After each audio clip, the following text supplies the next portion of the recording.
Okay, the 2019 iPhone.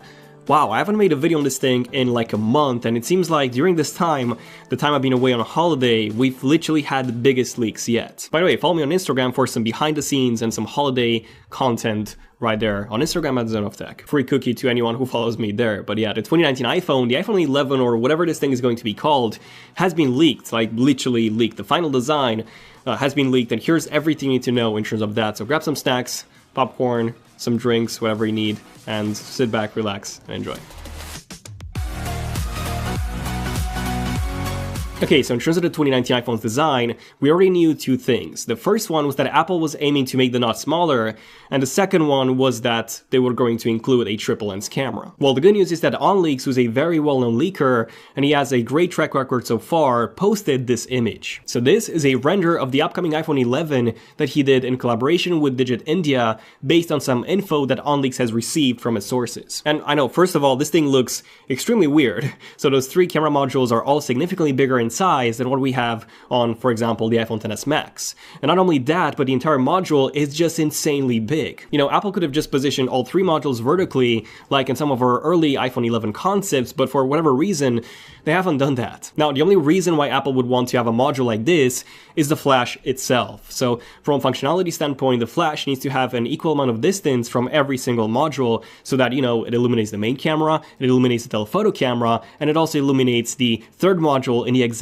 same way. Again, something like this would make a lot of sense, but definitely not what Apple's doing here. So in OnLeaks' render, the flash is all the way to the top right of the module, rather than being located in the middle of the lens triangle. Now, the microphone is indeed on the bottom right, but that doesn't really matter, since it wouldn't affect the image quality anyways. Actually, as long as the microphone is as further away as possible from the top, as well as the bottom of the phone, because you already have the two other microphones there, so as long as it's as closely as possible to the middle of the phone, then it would provide the best possible sound recording experience. Realistically, the flash should be in the middle, so there we go, this is the Zone of Tech concept of the iPhone 11 based on OnLeaks' render. So the main lens is now the one on the right, so that, you know, there's more room in between the other two lenses for something like the flash to sit in the middle and provide an equal amount of light to all the other modules. Now, there's always the possibility that OnLeaks' render is not accurate.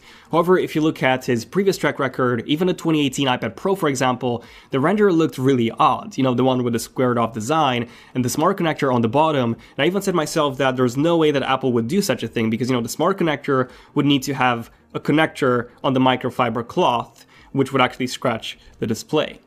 But guess what? Apple did the exact same thing with the iPad Pro 2018. And on top of all this, Ice Universe himself, who's also a very well-known leaker with a very good track record as well, has said that OnLeaks' 2019 iPhone render is indeed correct. Seems like they both have multiple different sources all confirming the exact same thing. Okay, so, you know, triple lens camera with a massive housing, it is. I mean, it does look really bad, but, you know, most people would get used to it quite quickly. I remember when the iPhone 7 Plus came out, and it had the first dual camera module on the back, and it looked really, really bad compared to the iPhone 6s before it. However, I've quickly, you know, gotten used to it, like, after a few days, so I don't think this is gonna be an issue for most people. You know, not even to mention the notch on the iPhone 10. That thing still looks odd.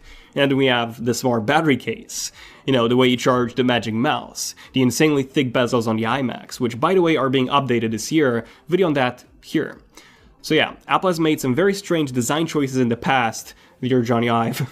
So it's very likely that they'll do something similar again in 2019. Now, aside from this render, it seems like Apple might be bringing back the jet black look of the iPhone 7 just with a glass back rather than aluminum because, you know, otherwise wireless charging would not work. Now, when it comes to the actual functionality of the third camera module, we have a few options here. So the first one is that it could be another telephoto lens, you know, something that could give us 3x optical zoom. Personally, I do not see Apple doing this because if they are to give us 3 times optical zoom, you know, they would just make the main telephoto lens 3x rather than, you know, having two modules for 2x and 3x. Now, the second option is that they could use it as a wide angle module, which would make a lot of sense. So we've seen this before on some of LG's smartphones, and the way this would work is that we would have a regular module, we would have a zoom module, as well as a really wide angle module for when you need that wider shot. So this is similar to what Samsung would be using in the S10, and this would actually be my preferred personal choice. And then finally, number 3, Apple could just use the third module as a monochrome sensor in order to improve low light performance. And this is similar to what Huawei has done with the P20 Pro, which still has one of the best low-light cameras to date. However, low light can be significantly improved through software as well. So, for example, take a look at what Google has managed to achieve with their night sight on the Pixels. Like, it's literally a night and day difference, and it's all been done entirely through software. Okay, so that was the back. Now, what about the front? So we've seen many reports that Apple is working towards making the notch smaller in the 2019 iPhones. And realistically, if Apple keeps the exact same notch, that we had on the iPhone 10 in 2017, well, that's just gonna be really boring, a really boring design, and it would heavily affect their sales. I mean, take a look at smartphones such as the OnePlus 6T, which already have a much better design in my opinion than the iPhone 10 with that teardrop design notch. Samsung has already launched their Infinity O panels with that notch hole, which is what we'll find in the Galaxy S10. So if Apple keeps the exact same design from 2 years ago, well, they're going to have one really outdated looking phone. And yes, I know, the iPhones do have a true depth sensing camera system on the front, which requires way more than just one hole to work. I think they need about 4 holes, but consumers don't care about that. Like, they just care about how a product looks. The good news is that AMS, or basically the Austrian Apple supplier for the iPhone's true depth sensing camera, they confirmed a few days ago that they will be launching the new TCS3701 sensor. It's a sensor array basically, but this one incorporates the light, the proximity sensor, and the infrared sensors, all of them underneath the display. And this basically means that Apple could eliminate the notch entirely. The only thing that they still need to sort out is the front-facing camera module. This is still the one that cannot be put underneath the display. I mean, even if you take a look at the Apple Watch actually comes, even the first generation back in 2015, it comes with an ambient sensor, a light sensor that's actually underneath the actual display, the OLED panel. So Apple's already doing this. And the front-facing camera could easily be solved with a notch hole, like I said, similar to what all the other smartphones would be using in 2019. And Apple would also have the advantage of having, the 3 depth sensing camera system on the front, which would be included underneath the display. Now, we've had a few more interesting leaks over the past few days. So first of all, Apple could adopt Wi-Fi 6 on the new 2019 iPhones.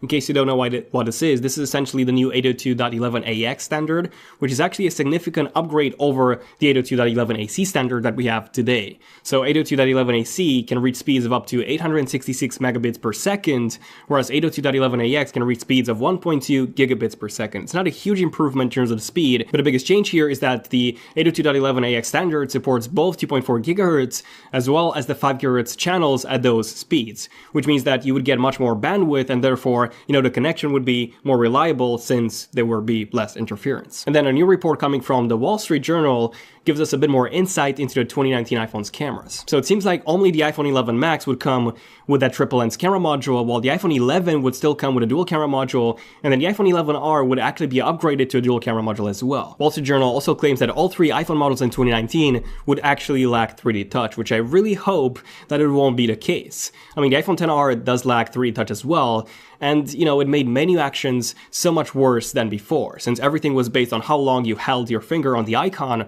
rather than how hard you pressed, so everything was so much slower. I really hope that this isn't the case, but if it is, then the new iPhones would be thinner, and they should cost less than the iPhone XS's did, but again, I don't think Apple will be dropping the prices anytime soon. I mean, their stocks have indeed dropped, so at least they did drop something. Check out my video on what's happening with Apple and their stocks, why they dropped here. And then finally, a new report coming from DigiTimes Taiwan claims that yes, the 2019 iPhones would indeed be switching to USB Type-C. I'm fingers crossed. Keep your fingers crossed. I really hope that this is the case. We got the first iOS device to come with a USB Type-C port with a 2018 iPad Pro, and USB Type-C has a lot of advantages, especially on a larger device on which you can, or at least you should be able to do actual work, such as an iPad with probably iOS 13. I mean, realistically, the main advantage of having a USB Type-C on the iPhones is that you won't have to carry around multiple chargers.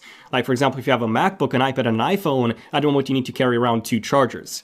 Luckily, the iPad is now using USB Type-C. But if the iPhone 2019 will indeed support USB Type-C, then all you'll need is your MacBook charger, and you will be able to charge your MacBook, your iPad, as well as your iPhone, all from the same charger. Something that you can only do if you have a Google Pixel, or a Samsung phone, or pretty much any Android phone out there that's not an iPhone. Quite ironic, I know. But yeah, let me know in the comments your thoughts on the 2019 iPhones.